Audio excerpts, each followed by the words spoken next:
he's such a big supporter of the sport, and we've been on hunts together that actually are shown on ESPN coming up this fall, and we get to do it again, going to Mexico again, do some elk hunting. So it's cool that he's on board this weekend, and his support that he's given not only Dale and Kelly and their whole team, Junior Motorsports, but also me as a driver. So a lot of fun. We're going to run good today. The car does look good. My instructions from Dale Jr. was keep it in one piece, so we'll see how that works out for us today. All right, you guys mentioned it earlier. First of 10 races for Elliott. We wish him luck today. Alan?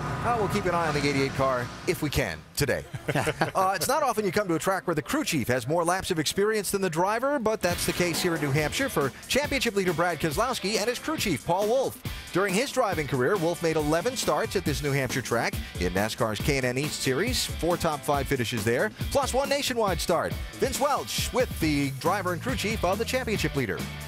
Well, all those successful results as a driver for Paul Wolfe has helped his driver, Brad Keselowski. He'll start from the pole here today. Paul, as a driver and having had success at a racetrack like this, how does it help you now in the crew chief seat here?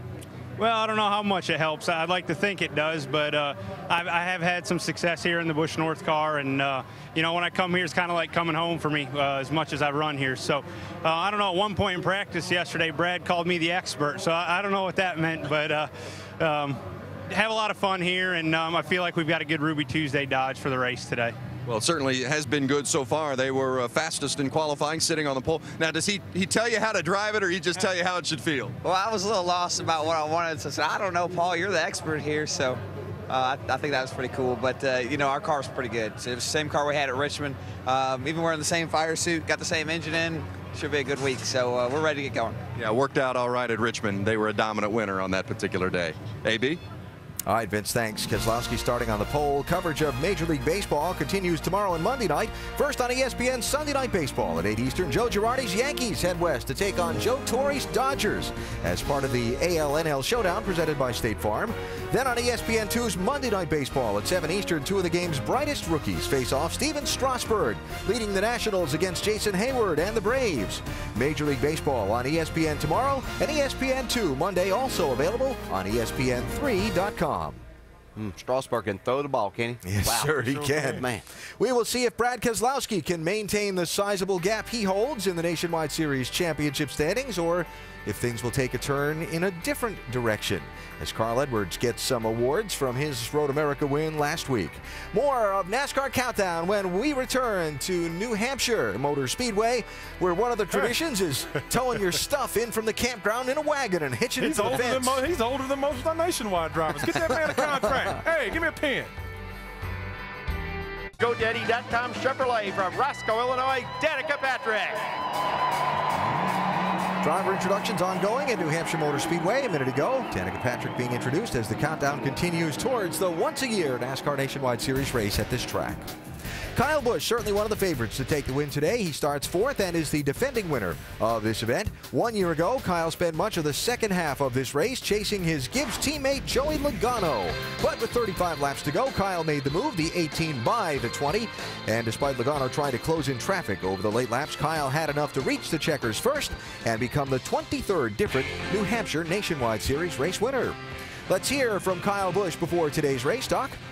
Alan, a three-week summer sabbatical for the Nationwide Series over for Kyle Busch, and welcome back, by the way. Unlike the other 42 drivers in the field, we're glad to see you back. I appreciate it. It's good to be back, you know, in the Z-Line Camry. We're looking forward to it.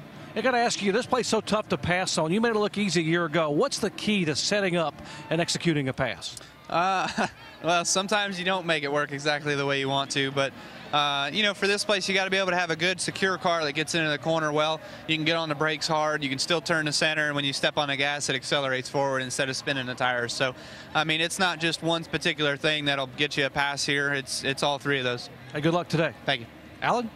Kyle Busch starting in the 4th position. He'll certainly be one of the favorites. Now, after last Saturday's Road America race, the crew chief of the 18, Jason Ratcliffe, had words with Brad Keselowski that insinuated the driver of the 22 had a payback coming from a late race incident that might have cost the 18 drivers there, Brad Coleman, a chance to win. Keselowski's in there. Oh, boy, too far he's in really there. in there. The leader bumped aside. Keselowski goes through into the #1 spot. I went in there as deep as I could in the 1. He flat out pile drove me. I'd like to say that I mentor on him, but I really just don't know what I'm doing on a road course. I'm trying not to cry right now because I'm really heartbroken. I just got into him and apologized to him, and you know, nothing that I'm going to say is going to make it right for him. If a guy's really sorry, he doesn't come back the next week and do it again. You know, that's not the first time that's happened with that particular driver, and I felt like it was time to go down and have a little meet and greet with Brad and just tell him where I thought he could do a better job, not just at Road America, but in general. And hopefully he listened. I'll give Jason full credit as a crew chief that supports his driver. I don't think he was, at the time, confused at what happened. From my end, I didn't think it was an incident. I just thought it was two cars making contact. All right, so you saw the incident. You heard from those involved. Does Brad Keselowski need to be looking over those shoulders today for payback? I'd say definitely he needs to be paying attention to the cars that are around him, because this Gibbs group seemed to be very intent on making a payback of some sort, whether that happens today or down the road. We'll have to see how the circumstances. But, you know, Brad puts himself in these positions, doesn't seem to mind that. He's ready to handle whatever's going to come along and whatever those consequences may be. But Brad, one thing that we've seen last year and kind of this year, whenever we've had some problems on the racetrack, there's one guy named that's kind of in the middle of it. Huh? Well, I tell you, that line behind him's getting awful long. There's a lot of people taking a look at Brad Keselowski, and the thing I like about it is he is the #1 guy. He does what he has to do to put himself in position to win. He worries about Brad Keselowski and no one else. Some people may see that as selfish, but he sees it as an opportunity to win a championship. I don't think he's really worried about the 18, the 20, or anyone else. It's another one of those let him race things to keep an eye on as the season unfolds. Man, those little wagons we saw the kid getting towed in a minute ago? Yeah. We got one of those outside to take you over to the booth. I got a better view over there in the booth anyway. It might take a while to get there. Yeah, it might take a while. So we appreciate it. We'll talk to you in just a little bit. Right now, let's go back to the grid. Davis with the 5th place starter. And he's got a red and black wagon here, which might be pretty quick today as well. Justin Allgaier, only his 2nd start here, practiced well, qualified 5th.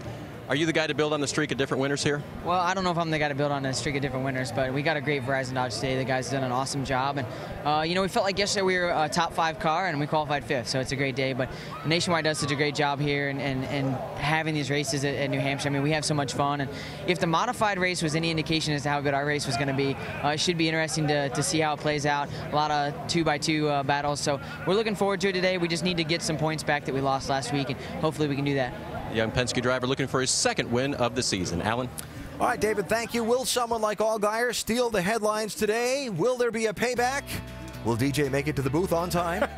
The answer to these and other questions. A lot of questions, AJ. When NASCAR Countdown continues from New Hampshire. Oh, now we're talking, baby. Where's my butter? Season of racing. Today, the NASCAR Nationwide Series for 200 laps. Our J-Ski news and notes now. This New Hampshire track and its now owner, Bruton Smith, have been locked in a dispute with local police officials over the cost of police services provided during race weekends here. Track wants to privatize its security operation. Town says no. Track says town's price is too high. Town says its costs are appropriate. You decide. The dispute and some of Smith's other comments have ramped up speculation over whether or not one of this track's Sprint Cup races will be realigned to one of Smith's other tracks, like Kentucky, for example. NASCAR says the deadline's approaching this week for that application to be made. And Michael Waltrip Racing announced Wednesday that Quebec native Patrick Carpentier will drive a Napa-sponsored Toyota in the upcoming race at Montreal on August 30th. Finally, a sad note, Raymond Parks, one of this sport's founding fathers, passed away last Saturday at his home in the Atlanta area. Parks was part of the meeting at which NASCAR was formed, won the inaugural championships in both the modified and what is now the Sprint Cup Series, and fielded cars for some of the sport's all-time great drivers. We remember Raymond Parks. He was 96 years old. And as we get set to go racing today here at New Hampshire Motor Speedway, we go back down to the grid. And Vince Welch. Thank you very much, Alan. And, of course, Rusty Wallace's son, Stephen Wallace, has had a nice little surge of late. He's 8th in the points, 3 straight top 10s. Things have gone well for you guys as you've kind of gotten it turned around and pointed in the right direction. What's been the key to the recent insurgence? Well, I feel like we've been doing a lot of testing lately, and I feel like that's played a big part of it. You know, kind of not tearing cars up has really helped us a lot too. And you know, as you said earlier, we've had 3 straight top 10s, both cars have, and you know, feel like we're kind of gaining some big momentum. So you know, we unloaded off the truck here really good and qualified good, and so far it's been a good weekend. You know, hopefully this thing, you know, hopefully the rain will stay off and we'll have a good run today. Stephen Wallace, he'll start 6th today, and his teammate Brendan Gaughan's had a couple of pretty good weeks as well, AB. Yeah, I certainly have, Vince. Thank you much. What determines who wins and who doesn't today? may well be determined not on the track, but on pit road.